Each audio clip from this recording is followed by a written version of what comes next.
তাহলে কি অপেক্ষা বলতে গেলে শেষ? 3,000 টাকা ঢোকার তারিখ জানিয়ে দিলেন শুভেন্দু অধিকারী। প্রায় 1,05,00,000 মা বোনদের জন্য আছে বিশাল বড় একটা সুখবর। আর শুধু তাই নয়, যারা যুবক বা শিক্ষিত চাকরি প্রার্থী তাদের জন্য 22শে জুন আসতে চলেছে এক ঐতিহাসিক ঘোষণা। পকেটে টাকা আর হাতে কাজ, দুটো নিয়েই আজকের ভিডিও, তাই একদম ভিডিওটি আপনারা শেষ পর্যন্ত দেখুন। ইতিমধ্যে জুন মাসে 3 তারিখে প্রায় 28 লক্ষ মা বোন দিদির অ্যাকাউন্টে 3,000 টাকা করে ঢুকে গেছে, এমনটাই জানালেন শুভেন্দু অধিকারী। এখনও অবধি 1,05,00,000 মা বোন কিংবা যারা দিদি তারা নাম নথিভুক্ত করেছেন।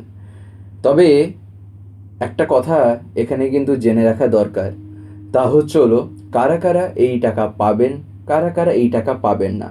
তবে এই টাকাটা পাওয়া না পাওয়াটা শুধু ডিপেন্ড করছে কোথায় না, এই ভিডিওতে শুধু ডিপেন্ড করছে জুলাই মাসের জন্য। অর্থাৎ যারা যারা এখনও পর্যন্ত দেখছেন তাদের ক্ষেত্রে হয়তো এমনও অনেক মা বোন দিদিরা থাকতে পারেন যারা ফর্ম ফিল আপ হয়তো করেছেন ঠিকই, তবে দেখবেন ফর্ম ফিল আপ করা সত্ত্বেও হয়তো টাকা ঢোকেনি। এমনকি হয়তো জুন মাসেই ফর্ম ফিল আপ হয়ে গেছে, ফর্ম সাবমিটও করা হয়ে গেছে, তা সত্ত্বেও হয়তো দেখা যাবে টাকা ঢোকেনি।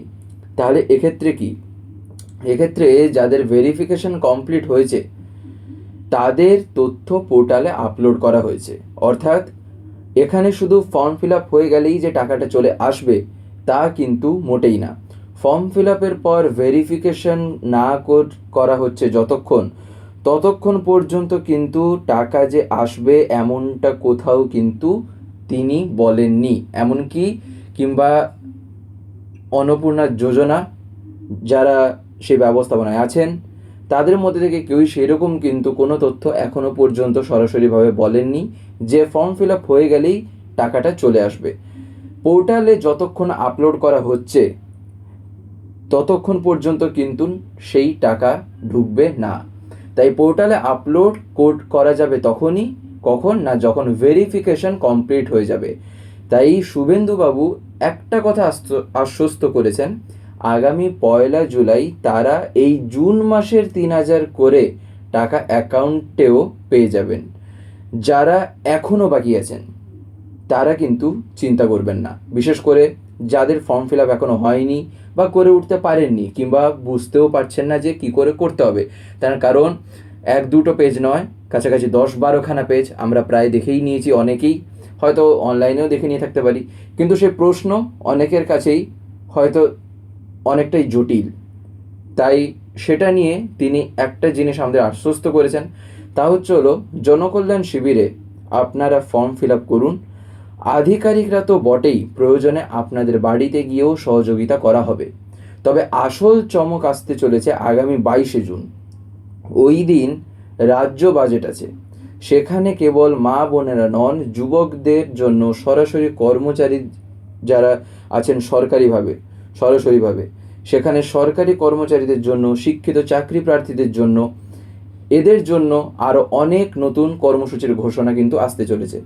তাই আমরা এইখান থেকেই বুঝতে পারছি যে এখানে কিন্তু শুভেন্দু অধিকারী যে জিনিসগুলি আমাদের রাজ্যে আনতে চলেছেন তা কিন্তু বলতে পারেন অনেক ক্ষেত্রেই হয়তো তা আমাদের সাহায্য করতেও পারে।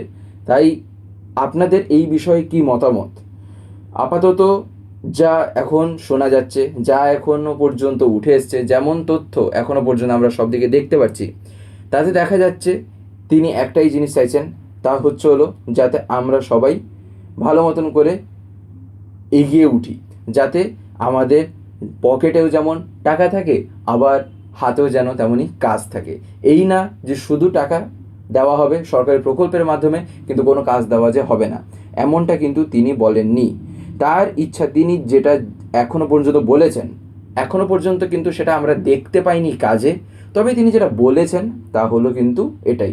তাই এই বিষয়ে আপনার কি মতামত? আপনি তো অবশ্যই তা কমেন্টে লিখে জানাতে ভুলবেন না।